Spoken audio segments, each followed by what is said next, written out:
And that's why I still feel lately there's a number of opportunities where you would think, okay, the guy would just drop back in the pocket, take the drop, win the game, and walk off the field. And they don't do it. And then I think, the game hasn't really changed, if I can put it that way. So what's it all about? You want to score more points than the opposition. You want to walk off as the winner. Now, if that means, if you take World Cup finals, the Joel Stransky drop, the Johnny Wilkinson drop, the one that Andrew Mertens missed with 2, 3 minutes to go in '95, where Joel made his.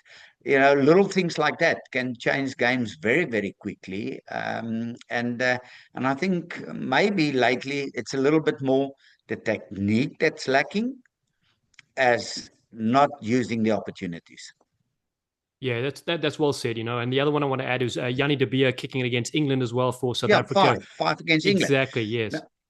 Now, if you let's go back to that game because it was like I saw it yesterday, and I spoke to Nick Mallet about it, and he said they felt that can actually change the game because they analysed how England played, and they thought, okay, if we can get Yanni to do this, and he was a fantastic kicker off the ball, Yanni De Beer, we can win that game. And at the end, they did, and he did 5 amazing drop kicks.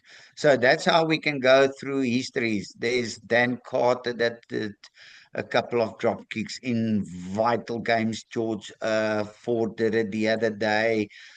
We can go through it. The French actually are extremely good with that.